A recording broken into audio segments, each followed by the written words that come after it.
নমস্কার, সুভদ্রা রান্না করে আমার সকল দর্শক বন্ধুকে জানাই স্বাগত। আমি শিউলি। আজকে আমি দেখো চিড়ে নিয়ে এসেছি। তো চিড়েটাকে মোটা দানা চিড়ে, এবারে আমি ওটাকে ধুয়ে পরিষ্কার করে নেব। এই গরমের মধ্যে তেল মশলা না খেয়ে স্বাস্থ্যকর একটা টিফিন বা ব্রেকফাস্টের রেসিপি তোমাদের বানিয়ে দেখাবো। এবারে আমি কড়া বসিয়ে দিয়েছি, কড়াতে সর্ষে তেল দিয়ে দিয়েছি, কতগুলো বাদাম দিয়ে দিলাম, চীনা বাদাম। এগুলোকে আমি ভেজে আগে তুলে নেব। হয়ে গেছে, দেখো সব মুখগুলো ফেটে গেছে একদম, সব আমি তুলে নিচ্ছি।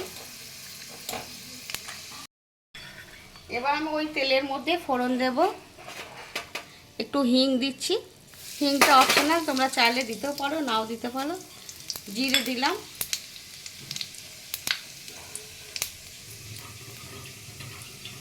সর্ষে দিলাম, কারি পাতা,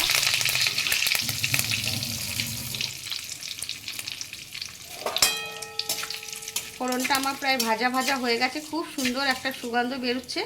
এবারে আমি কতগুলো কাঁচা লঙ্কা কুচিয়ে রেখেছি দিয়ে দিলাম, কাঁচা লঙ্কা দিয়ে দিলাম কুচানো, পেঁয়াজ দিয়ে দিচ্ছি। এগুলোকে একটু ভেজে নেব।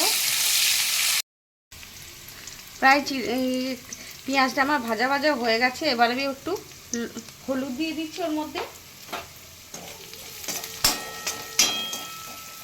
এবার আমি দেখো ভিজিয়ে রাখা চিড়েটা ঝুরঝুরে হয়ে গেছে, জল সোপ করে নিয়েছে। এবার আমি চিড়েটা দিয়ে দিচ্ছি।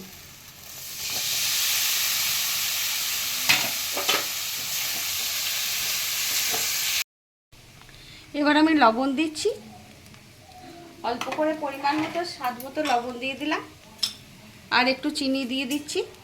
চিনিটা সবসময়তেই বলি তোমাদের স্বাদে ব্যালেন্স আনে। ব্যাস, আর কিছু দেওয়ার নেই। এখানে গুঁড়ো লঙ্কা টঙ্কা দিচ্ছি না। একদম ঝুরঝুরে হয়ে গেছে, সুন্দর হয়ে গেছে। আমার হয়েই গেছে। এবার আমি একটু দেখো লেবু রস দিয়ে দিচ্ছি ওপর থেকে।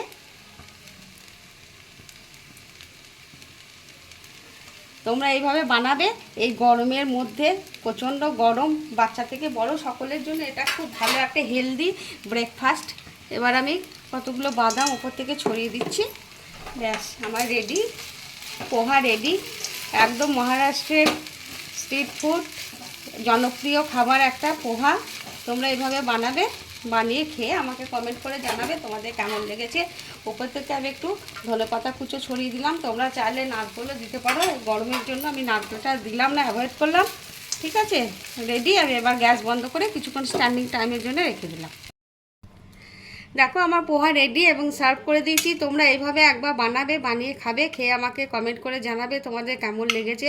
একদম ঝুরঝুরে হয়েছে, সুন্দর হয়েছে, অনবদ্য খেতে হয়েছে, বলে বোঝাতে পারবো না। যাই হোক, তোমরা সবাই ভালো থাকবে, সুস্থ থাকবে। গরমের মধ্যে সব ঠান্ডা ঠান্ডা খাবে, হেলদি খাবার খাবে। আর আমার কাছে দূরে দেশের বাইরে যে সকল বন্ধুরা আছে সকলকে জানাই অসংখ্য অসংখ্য ধন্যবাদ, অনেক অনেক ভালোবাসা, নমস্কার আমার সাথে এবং আমার পাশে এইভাবে থাকার জন্য। তো তোমাদেরকে সবাইকে আবার বলছি ধন্যবাদ। তোমরা সবাই ভালো থেকো। তাহলে আজকের মতন টাটা।